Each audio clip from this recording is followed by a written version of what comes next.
सर्वांना नमस्कार. स्वागत आहे आपलं मराठी चातुर्य कथा या यूट्यूब चॅनलवर.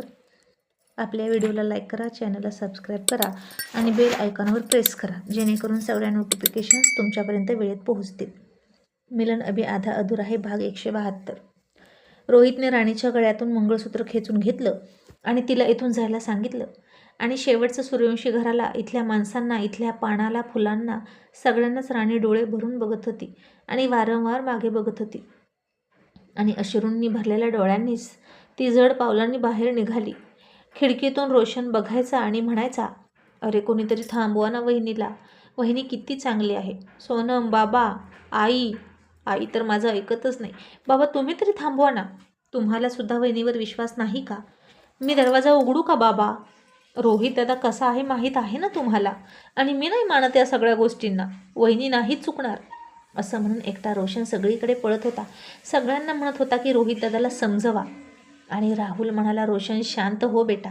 हे बघ रोहित कसा आहे माहीत आहे ना तुला. त्यानं एकदा त्याच्या मनाचे दरवाजे बंद केले की केले. मग जेव्हा त्याच्या मनात येतं तेव्हाच ते उघडे करतो.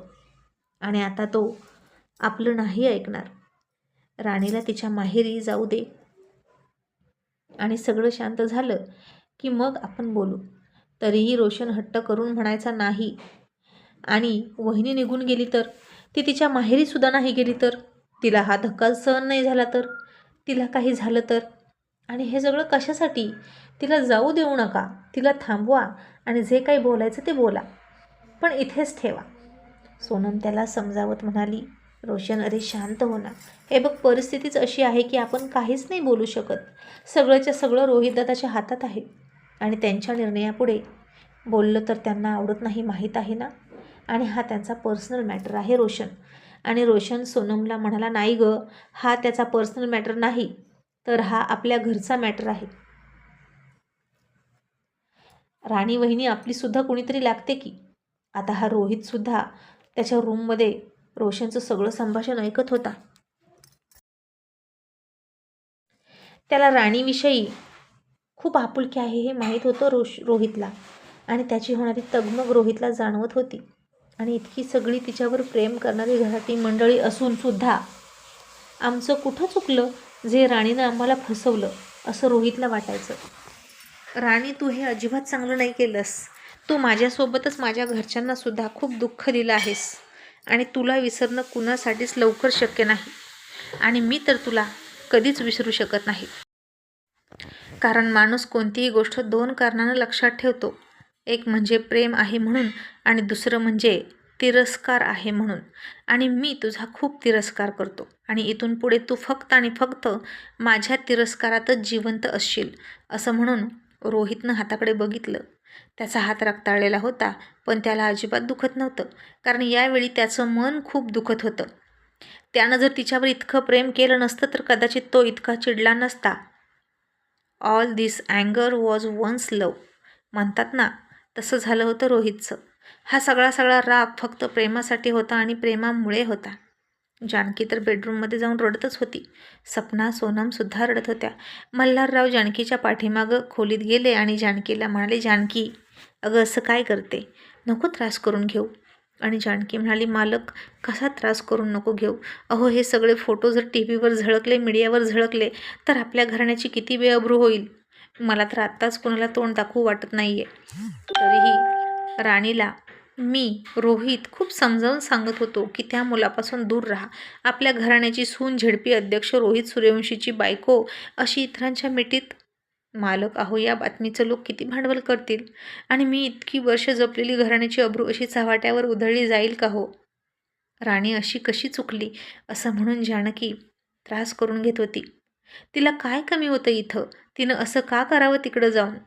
मल्हारराव तरीही म्हणाले, हे बघ जानकी मला राणीवर विश्वास आहे. तशी जानकी म्हणाली, आणि ते फोटो त्याचं काय मालक. मल्हारराव म्हणाले, जानकी तंत्रज्ञान खूप पुढे गेले. हल्ली खऱ्यावर सुद्धा संशय घ्यावा इतकं खोटं चमकतं ग. मला राणीकडे बघून असं वाटतं की ती चुकणार नाही. हे नक्की काय आहे, कोणी केलं हे बघायला तर पाहिजेच. आणि हे सगळं धडाडीनं करणारा कोण आहे तर आपला रोहित. आणि आता तोच या सगळ्या गोष्टींनी दुखावला आहे. त्यामुळे आपण थोडं शांत राहूया. या गोष्टीतलं रोहितचं नॉलेज जास्त आहे आणि तू काळजी करू नको, जे काही होईल ना त्याला आपलं अख्खं कुटुंब फेस करायला तयार आहे. आणि तुझा राणीवर विश्वास आहे की नाही तेवढं सांग.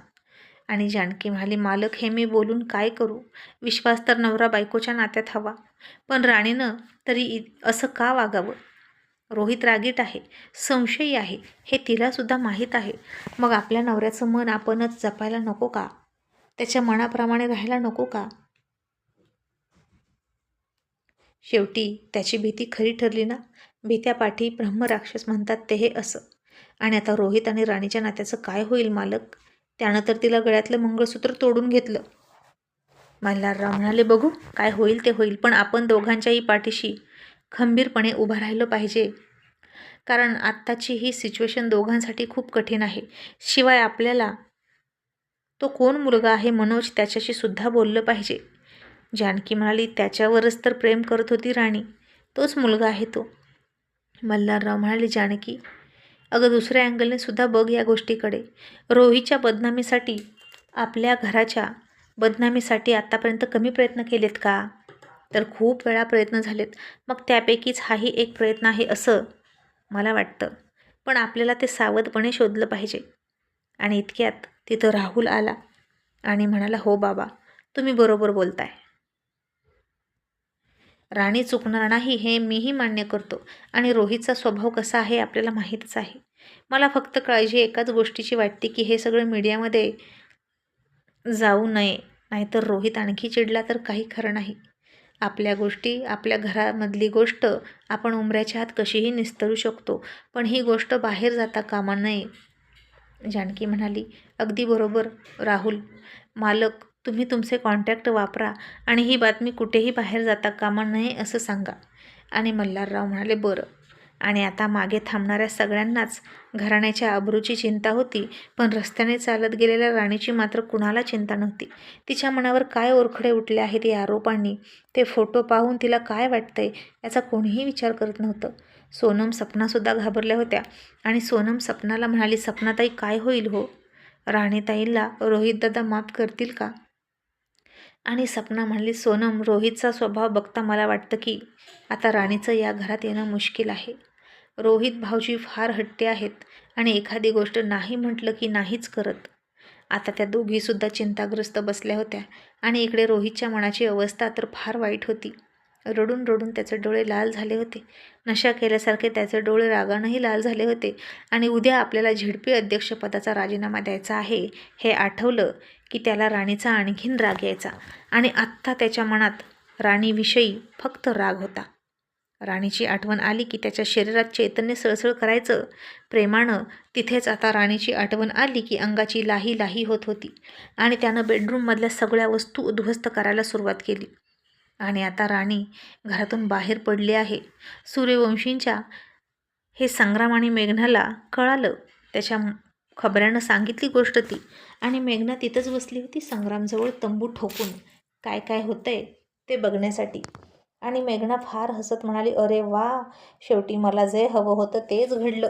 शेवटी राणी त्या घरातून बाहेर पडली आणि आता ती पुन्हा कधीच तिकडं फिरणार नाही याचीही काळजी घेतली पाहिजे, नाहीतर इतकं सगळं करून उपयोगच होणार नाही. आणि सूर्यवंशी घराण्याला त्यांची अब्रू किती प्रिय आहे हे कळतंय मला. संग्राम म्हणाला, आता उद्या तो राजीनामा देईलच आणि पुन्हा कार्यकर्ता म्हणून काम करेल. आणि मला आनंद होतोय, शेवटी मी त्याला माझ्याच पंगतीला आणून बसवला आणि त्याची राजकीय कारकीर्द संपली. आणि मेघना म्हणाली, ते झालंच, पण राणी त्या घरातून बाहेर पडली आहे आणि आता तिला मारूनच टाका. संग्राम म्हणाला, पण तिला मारण्याची काय गरज? आता रोहित तिला कधीच बायको म्हणून स्वीकारणार नाही. इतकी अब्रू घालवल्यानंतर आणि इतर पुरुषाच्या मिठीत बघितल्यानंतर तो राणीला स्पर्शही करणार नाही. मेघना म्हणाली, हो ते झालंच, पण ही राणी आहे, ती खूप धडपडी आहे, हार मानणारी नाही. ती स्वतःला निर्दोष करण्यासाठी धडपडणार आणि तिचा माझ्यावर नक्कीच संशय असणार. मग ती कधी ना कधी स्वतःला निर्दोष सिद्ध करेल आणि सगळे पुरावे रोहितला दाखवेल. मग रोहित मला सोडेल का? आणि त्यानं मला काही केलं तर मी तुम्हालाही सोडणार नाही असं म्हणून राणीला संपवा म्हणून धमकी दिली मेघनानं संग्रामला. मग राणी जेव्हा बंगल्याच्या बाहेर निघाली चालत अंधाराची, तेव्हा त्या खबऱ्यानं फोन करून लगेच सांगितलं की राणी बाहेर पडली आहे. ती रडते, तिची अवस्था खराब आहे. हे ऐकलं तसं मेघना संग्रामला आनंद तर झालाच आणि रोहितनं राणीला हकलली हे कळलं आणि दोघांचंही स्वप्न पूर्ण झालं म्हणून ते खुश होते. राणीच्या कलकलाटाने, रोहित राणीच्या प्रेमळ मस्तीनं, त्यांच्या प्रेमानं, दंग्यानं, धिंगाण्यानं नेहमीच हसणारं सूर्यवंशी घर आज रोहित राणीमध्ये दुरावा आला म्हणून रडत होतं. आणि राणी आपली चांगली सून आहे की नाही हे कसं म्हणावं ते त्यांना कळेना आणि सगळ्यांनाच प्रचंड धक्का बसला होता. आणि राहुल रोहितकडे गेला आणि मला, रोहित दरवाजा उघड ना. रोहित रडून रडून घसा बसलेल्या अवस्थेत म्हणाला, दादा मला एकटं सोड, मला कुणाशीही बोलायचं नाही आणि प्लीज माझी समजूत घालायला कुणीही येऊ नका, कारण मी कोणाचंही ऐकणार नाही. उगीचच माझ्याकडून तुमचा अपमान होईल. तरीही राहुल म्हणाला, रोहित राणीविषयी कोणीच बोलणार नाही, पण तू दरवाजा उघड. आणि रोहित रडत रडत म्हणाला, का तिनं असं केलं? तिला मी आवडत नव्हतो तर सांगायचं ना. मान्य आहे मी तिच्याशी जबरदस्ती लग्न केलं होतं. माझं चुकलं का तिच्यावर इतकं प्रेम करून, जे ती मला फसवत राहिली? राहुल म्हणाला, रोहित आपण बोलूया ना, रडू नकोस बेटा. हे बघ, राणीला सुद्धा आपण ओळखतो ना, ती असं नाही करायची. हा गैरसमज आहे की आणखीन काही, ते आपण बघूया. आणि रोहित म्हणाला, नाहीच, मला आता तिचा खरे खोटेपणा बघायचा नाही. दादा ती चुकली आहे इतकं माझ्यासाठी पुरेसं आहे. आणि आता राहुलच्या लक्षात आलं की रोहितचा राणीवर कसलाही विश्वास नाही. आणि राहुल म्हणाला, रोहित तुला माझी शपथ आहे, तू दरवाजा उघड. आणि रोहितनं दरवाजा उघडला. राहुलकडे तोंड फिरवून बसला आणि आजची रात्र राहुलकडेच थांबला. राहुल रोहितकडेच थांबला त्याला समजवण्यासाठी. पण आता काय समजवायचं? रोहितनं राणीसोबतचे सगळे संबंध तोडले आणि ती माझ्यासाठी मेली असंच म्हणाला. आणि रोहितचा राग शांत होईपर्यंत आपण काहीच बोलायचं नाही असं राहुलनं ठरवलं. आणि फर्स्ट एड बॉक्स घेतला आणि रोहितच्या हाताला पट्टी करत राहिला. रोहितनं हात झटकला आणि म्हणाला, दादा माझा हात सोड, मला नाही पट्टी करायची. आणि राहुल म्हणाला, मी आजपर्यंत कधीच तुझ्या कानाखाली दिली नाही, पण आता देऊ शकतो, शांत बसायचं. आणि इतका चिडला होता तरी रोहितचं भावावर खूप प्रेम. आणि तो गुपचूप बसला आणि राहुलनं त्याच्या हाताला पट्टी केली. आणि आता राणीला काहीच कळत नव्हतं. आपण प्रेग्नंट आहोत हेही ती विसरून गेली होती. तशीच रस्त्यानं ढकलून दिल्यासारखी चालत चालत निघाली होती. आणि मेघनाचा खबऱ्या वेळोवेळी तिचा पाठलाग करून माहिती देत होता की राणी कुठे आहे, काय करते. आता अचानक राणी एका गाडीला आडवी गेली. त्या माणसानं हॉर्न दिला आणि तिला म्हणाला, ए मुली, तुला कळत नाही का, रस्त्यातून का चालतेस, मरायचं आहे का? तशी राणी भानावर आली. तिनं इकडे तिकडे बघितलं तर ती खूप दूर आली होती चालत. आणि तिच्या डोळ्यासमोर सारखा तो फोटो यायचा, रोहितचं उग्ररूप यायचं. त्यानं तिच्या गळ्यातून तोडलेलं मंगळसूत्र यायचं आणि त्याच्या हाताला करून घेतलेली जखम इतकंच तिला दिसायचं. मग तिने तिथूनच एक रिक्षा केला आणि पुन्हा घरी गेली. आणि घरी जाऊन आईशी काहीच न बोलता रडायला लागली. मनातच म्हणाली, हे काय होऊन बसलं आणि आता कसं होणार माझं आणि माझ्या बाळाचं? मी सरांना कसं सांगू की मी त्यांच्या बाळाची आई होणार आहे? आता हे सगळं बघितल्यावर ते माझ्यावर विश्वास ठेवतील का? हे बाळ त्यांचं आहे यावर त्यांचा विश्वास बसेल का? असे अनेक प्रश्न तिला पडत होते. आणि हे बाळ माझं नाही असं सर म्हणाले तर? मनोजचं आहे असं म्हणाले तर कोणत्या विहिरीत जाऊन जीव द्यावा हे राणीला कळत नव्हतं. आणि तिची आई म्हणाली, राणी अगं तू आताच गेली होतीस ना, मग काय झालं? पुन्हा भांडलीस का रोहितसोबत? का आलीस तू परत? पण राणी आता काहीच बोलत नव्हती. आणि तिचा भाऊ म्हणाला, आई अगं नक्कीच भांडण झालंय दोघांचं, पण तुला सांगतो दाजी खूप चांगले आहेत, आपली ताईच भांडते सारखी त्यांच्यासोबत. आणि राणी आता काहीच बोलत नव्हती, त्या दोघांचं ऐकत होती आणि नुसती रडायची. आणि तिची आई काळजी करत म्हणाली, राणी अगं भीती वाटते मला बाळा, काय झाले सांग ना. आणि राणी खोटं बोलत म्हणाली, आई अगं ते मुंबईवरून आलेच नाहीत, मग मी तिकडं जाऊन काय करू, म्हणून मी परत आले. सर म्हणालेत की मुंबईवरून आल्यानंतर तुला पिकअप करतो. मग तिची आई म्हणाली, बरं बाई, पण राणी तुझ्या सासरी तू असलेलं बरं गं, ते आले की जा बरं का. आणि राणीचे डोळे पुन्हा घळाघळा व्हायला लागले. आणि आता कुठे जाऊ, कोणत्या सासरी जाऊ आणि कोणत्या उंबरेला सासऱ्याचा उंबरा म्हणू आणि ओलांडू आणि कोणाला माझा नवरा म्हणू, हेच तिला कळेना. आणि सर खरंच घटस्फोटाचे पेपर पटकन पाठवून देतील का? ते माझ्या बाबतीत इतके कठोर होतील का? खरंच ते माझं काहीच ऐकून घेणार नाहीत का? असं वाटून राणीला भीती वाटायची. आता तर ती तिथून आली, उद्या शांततेत बोलूया म्हणून. पण सर बोलतील का शांततेत? त्या मोठ्या घराण्याचं प्रेम बघितलं, शिस्त बघितली, परंपरा बघितली, मर्यादाही बघितल्या. पण आता सून चुकल्यावर तिला काय शिक्षा मिळते हे बघायची पाळी राणीवर आली होती. आणि जी चूक मी केलीच नाही त्याबद्दल मला का शिक्षा, असंही राणीचं दुसरं मन म्हणायचं. आणि इकडे मेघना संग्रामला म्हणाली, तुम्ही तुमच्या गुंडांना का सांगत नाही राणीला मारून टाकायला? आणि संग्राम म्हणाला, अगं पण आता ती त्या घरातून बाहेर पडली ना, तुला तेवढंच हवं होतं ना, मग तिला मारायचं कशाला? आणि मेघना म्हणाली, अहो एका शहरात राहून ते दोघे पुन्हा पुन्हा भेटणार. राणी रोहितला स्वतः निर्दोष आहे हे सांगण्याचा प्रयत्न करणारच, ती गप्प नाही बसणार. आणि असं काहीतरी केलं पाहिजे जेणेकरून राणी पुन्हा रोहितच्या समोर नाही आली पाहिजे. म्हणून तुम्ही आत्ताच्या आत्ता माणसं पाठवा आणि राणीला संपवून टाका. आणि तुमच्यावर सुद्धा काहीच येऊ देऊ नका. तुमच्या माणसांना सांगा की तिला म्हणावं, आम्हाला रोहितनं पाठवले तुझा जीव घ्यायला. त्याला खूप राग आलाय तुझा, तू त्याची फसवणूक केली म्हणून. आणि संग्राम आता थोडा गप्पच बसला. आणि मेघना पुन्हा त्याच्यावर दादागिरी करत म्हणाली, मी काय सांगते तुम्हाला, त्या राणीला जिवंत ठेवून माझंच नुकसान आहे. आज ना उद्या ती परत येईल. मला आता रिस्क नको आहे. मला आता शांत मनानं रोहितला मिळवण्याचा प्रयत्न करायचा आहे. राणीच्या धोक्यामुळे तो तुटलाय आतून. मला त्याला सावरायचं आहे. त्यामुळे राणीची कटकट नको, तिला मारून टाका. आणि संग्राम म्हणाला, बरोबर ठीक आहे. आणि त्यानं त्याच्या माणसांना तशा सूचना दिल्या की राणीच्या घरी जा आणि तिला संपवा आणि रोहितचं नाव घ्या. मग संग्रामची माणसं मध्यरात्र होत आल्यानंतर राणीच्या घरी गेली. राणी पोटावर हात ठेवून खूप आतून तुटलेल्या अवस्थेत विचार करत होती. तिला झोप येत नव्हती आणि नक्कीच रोहितही झोपला नसणार हे तिला माहीत होतं. आणि ही कसली कर्मगती म्हणायची. त्याचं बाळ माझ्या पोटात यावं आणि मी त्या घरातून बाहेर व्हावं. माझा आणि माझ्या बाळाचं नशीब इतकं वाईट आहे का? नाही, मी असं होऊ देणार नाही. मी माझ्या बाळाला त्याच्या बापाचं नाव देणारच, त्याचा हक्क देणार. मी सरांना सगळं समजावून सांगणार, माझी बाजू समजावून सांगणार. आणि ते म्हणतील ती अग्निपरीक्षा मी द्यायला तयार आहे. पण मी सरांचं मन वळवणार म्हणजे वळवणार. मी मनोजला सुद्धा त्यांच्यासमोर उभा करीन.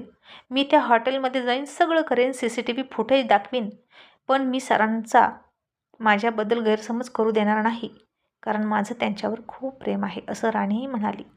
आणि इतक्यात हातामध्ये चाकू सुरा घेऊन ते गुंड आले आणि त्यांनी राणीचा दरवाजा रात्रीच वाजवायला सुरुवात केली.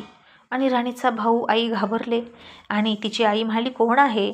आणि दरवाजा उघडा, आम्हाला रोहित साहेबांनी पाठवले, असं तो गुंड बोलत होता. आणि तिच्या आईनं पटकन दरवाजाच उघडला रोहितचं नाव ऐकून. तसे ते गुंड आतमध्ये शिरले. त्यांनी दरवाजा लावून घेतला आणि राणीला चाकू दाखवला. तशी राणी घाबरली आणि म्हणाली, हे काय करताय तुम्ही? तुम्ही कोण आहात? आणि ते गुंड संग्रामनं सांगितल्याप्रमाणे रोहितचं नाव घेत म्हणाले, आम्हाला पाठवले रोहित साहेबांनी तुम्हाला संपवायला. तशी राणी घाबरली आणि रोहित किती वरच्या टोकाचा विचार करू शकतो हे तिला कळलं. कारण तो मघाशीच म्हणाला होता की मी तुला मारेन, जिवंत ठेवणार नाही. आणि खरंच त्यांनी मला मारण्यासाठी गुंडही पाठवले. असं वाटून राणीचा सुद्धा रोहितविषयी गैरसमज व्हायला लागला.